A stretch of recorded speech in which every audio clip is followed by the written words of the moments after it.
All right, football fans, you know the title of the video, so without further ado, without wasting any more time, let's jump right on in. Carolina Panthers will be traveling to Buffalo to take on the Bills in the upcoming Sunday.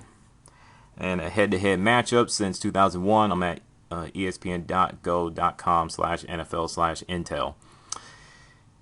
Buffalo leads the series 2-1. The last time these two teams met, it was October 25th, 2009, which is almost 4 years ago.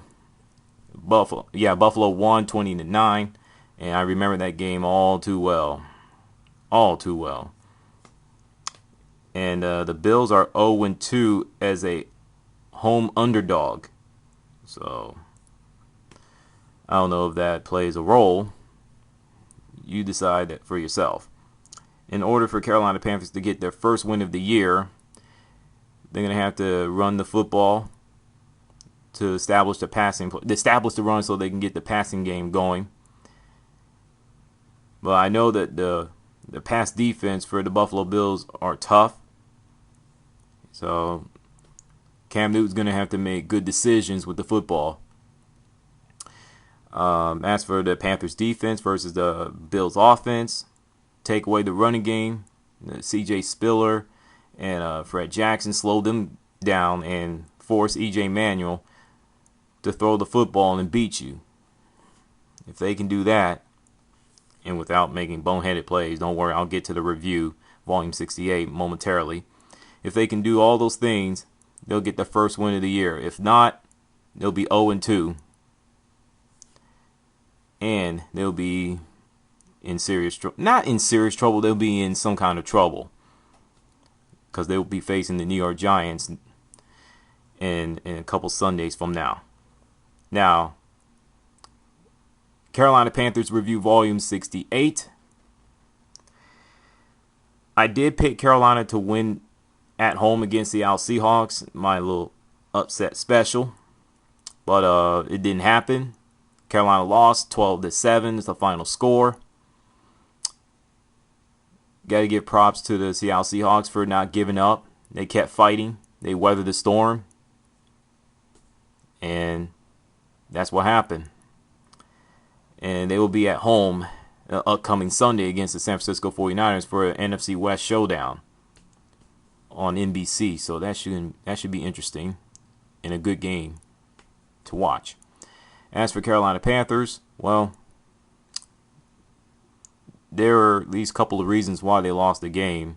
First and foremost, missed opportunities. I mean, Greg Olsen dropping 2-3 passes could have kept the drive going. Could have put some points on the board, more than just 7 points. Missed tackles here and there. No pressure from the front four for the defensive lineman for the Carolina Panthers that allowed Russell Wilson to hit that 43-yard touchdown pass to Jermaine Kearse, which that turned out to be a game winner. And that running play for Seattle that started it all. You know, like I said, missed opportunities. Number two, boneheaded plays like Ahmad Smith, which Steve Smith just absolutely chewed him out on the sidelines. Frank Alexander got himself kicked out of the game for punching, let alone fighting. Let me get to that right now. Mr. Frank Alexander, I want to know, what on God's green earth were you thinking? Yes, I know people are saying, well, football players get in a fight, they throw punches and face masks all the time. Whoop-de-doo. Why does he get thrown out of the game? He shouldn't get thrown out. It should have been a 15-yard penalty, unsportsmanlike conduct. Clay Matthews did the exact same thing with the Green Bay Packers yesterday against the 49ers. You want to know the difference? Frank Alexander did it not once but twice right in front of the referee, while the very same referee trying to break up the fight, trying to intervene. He did it right in front of him. I'm repeating myself, because some of you Carolina Panther fans and football fans out there don't get it. You can't do that crap and not expect to get away with it.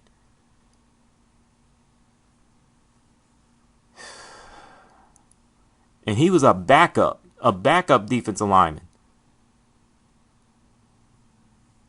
I mean, even though Seattle had more penalties than Carolina, I just felt that boneheaded plays killed Carolina. Missed opportunities. And as for the play calling, I didn't have a problem with the play calling, like 40% of the time, because I didn't want to see the read option being used heavily like with Rob Jasinski last year. So, but they could have come up with something creative, like flea flicker, wildcats, something like that. That's why, the 60% part I have a problem with, for the fact that we didn't take a shot down the field.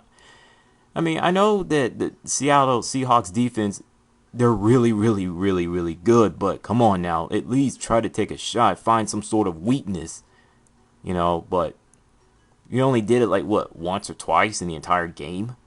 That's the only issue I have.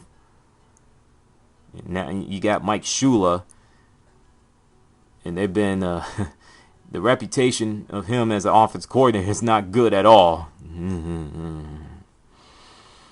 I don't know, man. I don't know.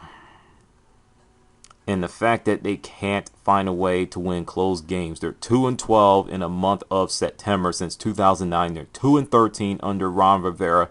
They lost 8 out of the last 10 close games.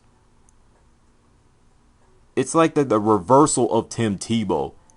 Carolina Panthers play well enough in the first 3 quarters, but when it comes to fourth quarter overtime, they find ways to choke. This has to stop. This gotta stop. So I'm gonna be positive. I'm being positive, but it's hard, extremely hard, when you see the same old crap. You know what I mean? So with that, I'm out.